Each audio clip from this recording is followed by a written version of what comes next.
Hello welcome back to my channel. അപ്പോൾ ഇന്ന് എല്ലാവർക്കും യൂസ്ഫുൾ ആയിട്ടുള്ള ഒരു വീഡിയോ ആയിട്ടാണ് കേട്ടോ ഞാൻ വന്നിരിക്കുന്നത്. അപ്പോൾ ഇതുപോലെ തുരുമ്പ് പിടിച്ച ചീനച്ചട്ടി ഇതുപോലെ നോൺ സ്റ്റിക്ക് പോലെ എങ്ങനെ ആക്കിയെടുക്കാം എന്നുള്ളതിൻ്റെ വീഡിയോ ആണ് ഞാൻ ഇന്ന് പരിചയപ്പെടുത്താൻ പോകുന്നത്. അപ്പോൾ നമ്മുടെയൊക്കെ വീട്ടിൽ പണ്ട് കാലത്ത് അധികമായി ഉപയോഗിച്ചിരുന്ന ഒന്നാണ് കേട്ടോ ഈ ഇരുമ്പിൻ്റെ ചീനച്ചട്ടി. അപ്പോൾ ഇത് ഉപയോഗിച്ചിട്ട് നമ്മൾ ഈർപ്പത്തോടൊക്കെ കമഴ്ത്തി ഇട്ട് കഴിയുമ്പോൾ കുറച്ച് ദിവസം കഴിഞ്ഞെടുക്കുമ്പോഴത്തേനും ഇതുപോലെ തുരുമ്പ് കയറിയിട്ടുണ്ടാവും. അപ്പോൾ ഇത് എങ്ങനെ നമുക്ക് നോൺ സ്റ്റിക്ക് പോലെ മയക്കി നല്ല സൂപ്പർ ആക്കി എടുക്കാം എന്നുള്ളതിൻ്റെ വീഡിയോ ആണ് കേട്ടോ അത്. അതിനായിട്ട് ഞാൻ കുറച്ച് ബേക്കിംഗ് സോഡയും വിനാഗിരിയാണ് ആദ്യം തന്നെ എടുത്തിരിക്കുന്നത്. ഇത് ഫസ്റ്റ് സ്റ്റെപ്പാണ് ഇങ്ങനെ ചെയ്തു കൊടുക്കുന്നത്. അപ്പോൾ ഇങ്ങനെ ചെയ്യുന്നത് കൊണ്ട് ഇതിൻ്റെ തുരുമ്പൊക്കെ നല്ലതുപോലെ മാറി വരുന്നതായിരിക്കും.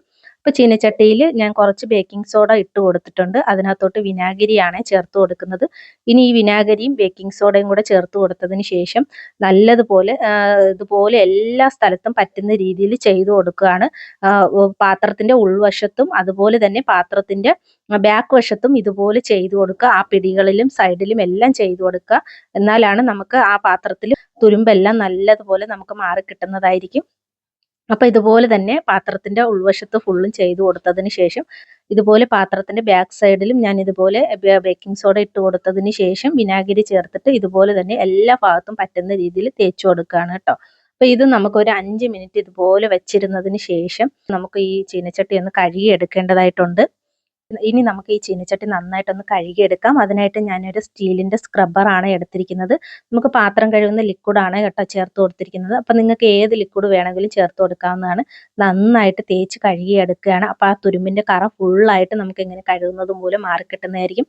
ഒരു പ്രാവശ്യമല്ല 2-3 പ്രാവശ്യമെങ്കിലും ഇതുപോലെ കഴുകി കൊടുക്കേണ്ടതാണ്. ഈ ഇരുമ്പിൻ്റെ ചീനച്ചട്ടിയുടെ കട്ടി കൂടുതലായതുകൊണ്ടും ഇത് ചൂടാകാൻ ഉണ്ടാകുന്ന സമയക്കൂടുതൽ കൊണ്ടുമാണ് ഇത് ഉപയോഗിക്കുന്നത്. ഈ വന്ന കാലത്ത് വളരെയധികം കുറവാണ് കേട്ടോ. ഇപ്പം എല്ലാവരും നോൺ സ്റ്റിക്ക് പാത്രങ്ങളിലോട്ട് മാറിയിരിക്കുകയാണ്. എന്നാൽ നമ്മളുടെ ആരോഗ്യകരമായ ജീവിതത്തിന് ഇരുമ്പ് ചീനച്ചട്ടിയിൽ ഭക്ഷണം പാചകം ചെയ്ത് കഴിക്കുന്നതാണ് കേട്ടോ നല്ലത്. അപ്പോൾ ഇരുമ്പ് ചീനച്ചട്ടി നമ്മൾ ഉപയോഗിച്ചിട്ട് മാറ്റി വെക്കുന്ന സമയത്ത് അതിൽ തുരുമ്പ് പിടിക്കാൻ സാധ്യത കൂടുതലാണ് കേട്ടോ.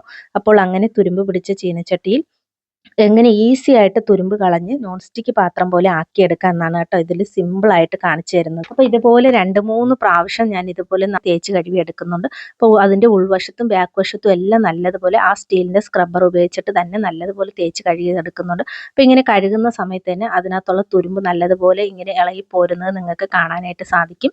അപ്പോൾ ഇതുപോലെ തന്നെ 2-3 പ്രാവശ്യം ലിക്വിഡും വിനാഗിരിയും വെച്ചിട്ട് ഇതുപോലെ ഒന്ന് തേച്ച് ഉരച്ച് നന്നായിട്ട് കഴുകിയെടുക്കാം കേട്ടോ. അപ്പോൾ പാത്രം നല്ലതുപോലെ കഴുകി എടുത്ത് വെച്ചിട്ടുണ്ട്. ഇതിനകത്ത് കുറച്ച് വാളംപുളിയാണ് എടുത്തു കൊടുത്തിരിക്കുന്നത്. വാളംപുളി തന്നെ എടുക്കുക. അതിനകത്തോട്ട് കുറച്ച് ഉപ്പാണ് ഇട്ട് കൊടുക്കുന്നത്. ഞാനിവിടെ പൊടി ഉപ്പാണ് ഇട്ട് കൊടുക്കുന്നത്. പരലുപ്പ് ഉണ്ടെങ്കിൽ അങ്ങനെ ചേർത്ത് കൊടുക്കുക. എന്നിട്ട് ഇത് കൈ കൊണ്ടിട്ട് അതിനകത്ത് ഉരച്ച് മിക്സ് ചെയ്തെടുക്കുക. അപ്പോൾ പരലുപ്പ് ചേർക്കുകയെന്നുണ്ടെങ്കിൽ ഗ്ലൗസൊക്കെ ഉപയോഗിക്കണമെന്നുണ്ടെങ്കിൽ ഉപയോഗിച്ച് കൊടുക്കാവുന്നതാണ്. അല്ലെങ്കിൽ ഇങ്ങനെ ഉരച്ച് കൊടുക്കുന്ന സമയത്ത് നമ്മളെ കയ്യിലൊക്കെ കൊണ്ട് കയറാൻ സാധ്യത കൂടുതലാണ്. അപ്പോൾ ഞാനിവിടെ പൊടിയുപ്പ് ആയതുകൊണ്ട് തന്നെ ഗ്ലൗസ് ഒന്നും ഉപയോഗിച്ചിട്ടില്ല. ഇതുപോലെ തന്നെ കൈ കൊണ്ടിട്ട് തന്നെ ചെയ്തെടുക്കുകയാണ്. അപ്പോൾ സ്വല്പം ഒരു തുള്ളി വെള്ളവും കൂടി ഇട്ടിച്ചിട്ട് ഇതുപോലെ നന്നായിട്ട് പാത്രത്തിൻ്റെ എല്ലാ ഭാഗത്തും ഒന്ന് തേച്ച് പിടിപ്പിച്ചെടുക്കുകയാണ്. അപ്പോൾ അതിൻ്റെ തുരുമ്പ് കുറച്ചും കൂടെ ഉണ്ടെങ്കിൽ നന്നായിട്ട് ഇങ്ങനെ ചെയ്യുന്നത് മൂലം നല്ലതുപോലെ മാറിക്കിട്ടുന്നതായിരിക്കും. പാത്രത്തിൻ്റെ എല്ലാ വശത്തുമായിട്ട് ഇതുപോലെ ആ പുളിയും ഉപ്പും കൂടെ ഇതുപോലെ തേച്ച് പിടിപ്പിച്ചിട്ടുണ്ട്. ഇനി ഇതിനകത്തോട്ട് ചേർത്ത് കൊടുക്കുന്നത് കഞ്ഞിവെള്ളമാണ്. ഇത് ഞാനിവിടെ തലേന്ന് എടുത്ത് വെച്ചിരുന്ന കഞ്ഞിവെള്ളമാണ്. അപ്പോൾ പാത്രത്തിൽ നല്ലതുപോലെ നിറച്ച് നിൽക്കത്തക്ക രീതിയിൽ തന്നെ കഞ്ഞിവെള്ളം ചേർത്ത് കൊടുക്കുക.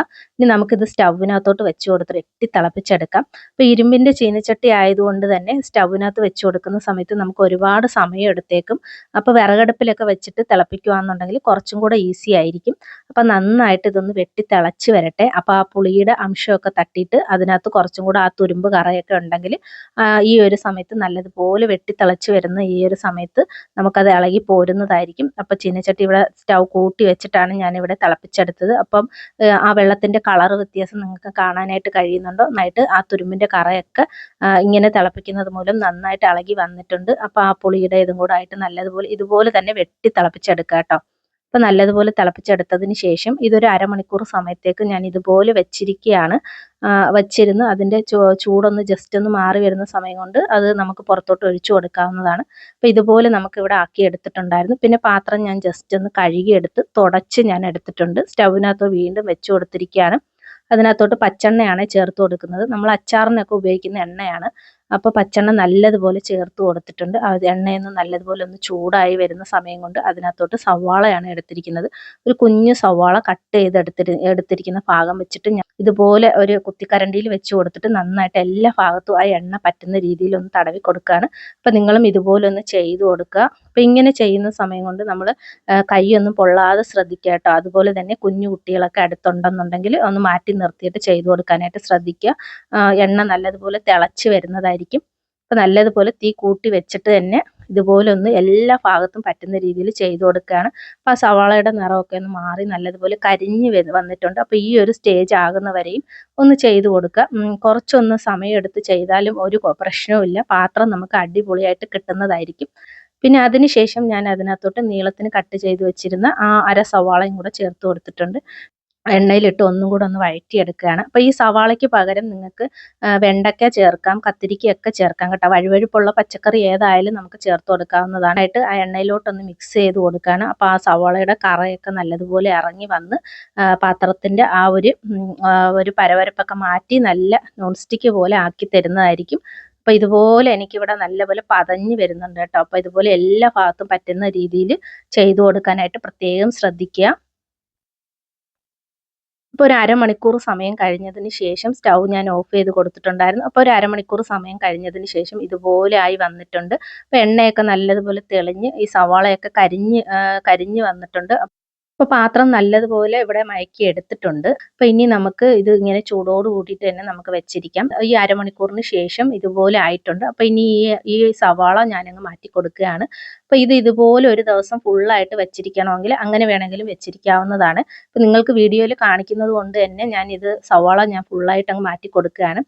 മാറ്റി കൊടുത്തതിന് ശേഷം നമുക്ക് ഈ ഒരു ചീനച്ചട്ടി ഇതുപോലെ എപ്പോഴും നമ്മൾ ഉപയോഗിച്ചതിന് ശേഷം കഴുകി ഈർപ്പമില്ലാതെ തുടച്ച് മാറ്റിയെടുത്തതിന് ശേഷം ഇതുപോലെ എണ്ണ പുരട്ടിയിട്ട് വെക്കുകയാണെന്നുണ്ടെങ്കിൽ ഇതുപോലെ നമുക്ക് എന്നും പുതിയതുപോലെ തന്നെ ഇരിക്കും കേട്ടോ.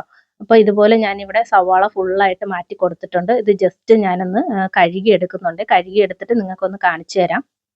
പാത്രം ഇവിടെ നല്ലതുപോലെ ഒന്ന് കഴുകി എടുത്തിട്ടുണ്ട്. അപ്പോൾ കഴുകി എടുത്തപ്പോൾ തന്നെ നിങ്ങൾക്ക് ആദ്യം കണ്ടതിൽ വെച്ചിട്ട് ഇപ്പോൾ അതിൻ്റെ ആ ഒരു വ്യത്യാസം നിങ്ങൾക്ക് മനസ്സിലാവുന്നുണ്ടോ? പാത്രം നമുക്ക് അടിപൊളിയായിട്ട് ഇവിടെ മയക്കി എടുത്തിട്ടുണ്ട്. ഇതുപോലെ ഇരുമ്പിൻ്റെ ഏത് പാത്രമായാലും നമുക്ക് ഇതുപോലെ തന്നെ മയക്കി എടുക്കാവുന്നതാണ്. അപ്പോൾ ഇത് ഞാനൊന്ന് തുടച്ച് കാണിച്ചു തരാം. ഒരു വെള്ള തുണി വെച്ചിട്ടൊന്ന് തുടച്ച് കാണിക്കുകയാണ്. ഇതിൽ തുരുമ്പിൻ്റെ അംശം ഒട്ടും തന്നെ ഇല്ല. തുരുമ്പിൻ്റെ അംശമൊക്കെ നല്ലതുപോലെ മാറി കിട്ടിയിട്ടുണ്ട്. നല്ല സോഫ്റ്റ് ആയിട്ട് കിട്ടിയിട്ടുണ്ട് കേട്ടോ പാത്രം. അപ്പോൾ നിങ്ങൾക്കത് കാണാനായിട്ട് കഴിയുന്നുണ്ടോ? അപ്പോൾ വീഡിയോ ഇഷ്ടപ്പെടുവാണെങ്കിൽ ലൈക്ക് ചെയ്ത് സബ്സ്ക്രൈബ് ചെയ്ത് ചാനലൊന്ന് സപ്പോർട്ട് ചെയ്യാനായിട്ട് ആരും മറന്നു പോകല്ലേ. ഇനി ഇതിൽ നമുക്ക് മെഴുക്കുവരട്ടിയോ മുട്ട പൊരിക്കുകയോ ചിക്കൻ വറുക്കുകയോ എല്ലാം ചെയ്യാം. ഇരുമ്പിൻ്റെ പാത്രത്തിൽ നമുക്ക് പാചകം ചെയ്യുന്ന സമയത്ത് എണ്ണ ഒരുപാട് പിടിക്കത്തില്ല കേട്ടോ. അപ്പോൾ പാത്രം നല്ല അടിപൊളിയായിട്ട് കിട്ടിയിട്ടുണ്ട്. അപ്പോൾ എല്ലാവരും ഇതുപോലെ ഒന്ന് ട്രൈ ചെയ്ത് നോക്കണേ. അപ്പോൾ വീഡിയോ ഇഷ്ടപ്പെടുവാണെങ്കിൽ ലൈക്ക് ചെയ്യണേ. അപ്പോൾ അത്രയേ ഉള്ളൂ. ടാറ്റാ.